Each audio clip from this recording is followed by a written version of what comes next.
Leute, es ist wieder ein Monat rum und ich dachte, ich mache euch mal ein neues Retainer-Update, weil ich habe nämlich jetzt diese tollen Retainer jetzt seit 2 Monaten. Ja, ich weiß gar nicht, ob ich das letzte Mal vom letzten Termin erzählt habe. Hätte ich checken sollen. Naja, egal. Jedenfalls bin ich ja mit den Retainern so semi-gut klargekommen und konnte damit nicht schlafen und so weiter. Und beim letzten Termin hat er dann da ein bisschen dran rumgeschliffen und dann war es besser, aber immer noch nicht super toll. Also habe ich selber noch ein bisschen rumgeschliffen. Ich wusste ja dann so, was macht er da? Aha, das kann ich auch. Ist ja wieder die gleiche Geschichte mit dem Papier, mit dem bunten Papier, wo man da drauf beißt und dann sieht man, wo die Kontakte zu doll sind. Also habe ich wieder mein Blaupapier rausgeholt und habe auch wieder geguckt, wo ist das, was mich nervt. So, und habe da noch eine Weile dran rumgeschliffen und es müssen echt die Inlays sein, die immer noch nicht passen, weil genau auf den Zähnen sind die Kontakte, die mich genervt haben und zum Teil noch nerven. Also den unteren Retainer, den habe ich jetzt super gut eingeschliffen. Mit dem schlafe ich und mit dem komme ich tagsüber auch gut klar und sogar besser als ohne, weil ohne passt es. Es ist immer noch, also dann habe ich immer dann die Stelle, die sich hier entzündet, weil ich irgendwie komisch drauf beiße, weil ich irgendwie da hinten Kontakt habe und hier vorne gleichzeitig und hier drüben schweben sie so in der Luft und dann, irgendwas macht mein Unterkiefer. Aber wenn ich den unteren Retainer drin habe, der jetzt schön eingeschliffen ist,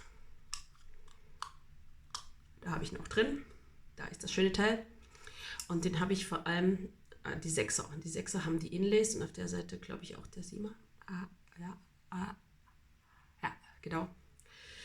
Da habe ich immer wieder ein bisschen dran rumgefeilt und geguckt, passt es, passt nicht, tut der Zahn noch weh, beiße ich da irgendwie komisch drauf, ist da irgendwas noch zu hoch, wieder gefeilt, mit Blaupapier geguckt, wo ist die Stelle, wieder gefeilt, es dauert ein bisschen, bis das alles gut passt.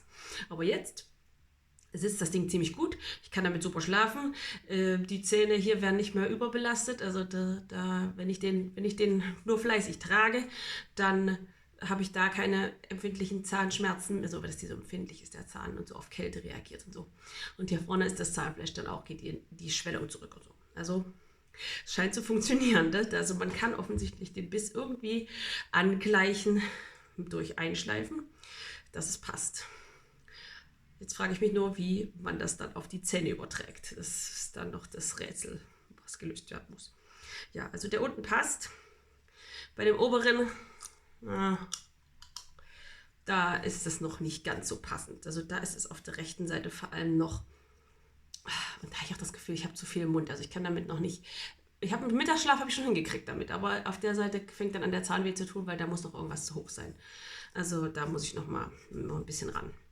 Aber ich nähere mich der Sache. Ja, und das ist ja schon mal gut, wenn der Retainer so gut passt, dass diese Bissschwierigkeiten verschwinden. Weil das ist ja das Einzige, was ich noch habe und was mich nervt. Abgesehen von diesem Zahn da. Ja, mein Zahnspangenbehandlungsrelikt. Aber das haben wir später. Das stört eigentlich nicht. Manchmal tut es ein bisschen weh. Da merke ich diesen Zahn ganz bisschen, wenn ich zu lange den Retainer nicht trage. Und ich kann ihn immer noch ein bisschen wackeln, aber ich habe das Gefühl, das ist ein bisschen besser geworden. Ja, der Zahnarzt meinte, da kann man wohl irgendwie was machen. Der hat da einen Kollegen, der macht sowas. Aber das ist jetzt nicht jetzt was ich als akut empfinde.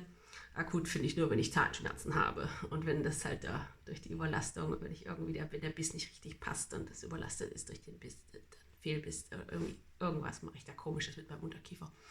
Aber Retainer rein, Muskeln sind schön entspannt. Jetzt mit der Schwangerschaft merke ich, dass das eine größere Herausforderung für den Biss ist, als wenn ich nicht schwanger bin. Also es macht irgendwie was mit der Statik, wenn der Bauch größer wird. Und gerade in der Schwangerschaft und dann in der Stillzeit hatte ich ja auch am meisten Probleme mit Verspannungen und so weiter. Das habe ich jetzt nicht, aber ich merke, dass ich so in diese komische Körperhaltung abgleite. Und wenn ich dann den Retainer nicht drin habe, dann geht das natürlich erst recht auf diese Konstellation hier drüben bei mir, wo es nicht so ganz passt, wo die Inlays wahrscheinlich immer noch nicht so optimal eingeschliffen sind. Also es ist schon viel, viel besser, als es war, aber es ist noch nicht ganz optimal. Ich weiß auch nicht genau, wie man das optimal hinkriegt, weil einmal weggefeilt ist weg, ne? Und die Stelle zu treffen und nachts im Schlaf, da weicht der Unterkiefer ja zur Seite ab, wenn man auf der rechten Seite liegt oder auf der linken Seite in die andere Richtung. Und dass das dann alles so passt, trotzdem, das ist schon gar nicht so einfach hinzukriegen. Also wenn man auf dem Zahnarztstuhl sitzt, so passt und dann, wenn man aber zu Hause ist und im Bett liegt und schläft und denkt, oh, jetzt tut es doch wieder weh, der passt doch noch nicht so richtig. Das ist immer ein bisschen blöd. An den Retainern kann ich recht leicht rumschleifen, an meinen eigenen Zähnen nicht. Das ist halt das Blöde. Mal gucken, welche Lösung es dafür gibt. Aber ich bin froh, dass es jetzt diese Retainer-Lösung gibt. Die kann ich mir schön einschleifen, dass alles passt. Und da ist jetzt also kein akuter Leidensdruck. Also das ist okay so. Und mal gucken, wie das alles so weitergeht. Ich hoffe, dass es irgendwann mal dahin kommt, dass meine Zähne ohne irgendwelche Retainer oder Hilfsmittel einfach zusammenpassen in jeder Position, ohne dass es irgendwelche Probleme gibt. Mal gucken, ob man da noch irgendwann hinkommt. Ah ja, die Hoffnung soll man nicht aufgeben.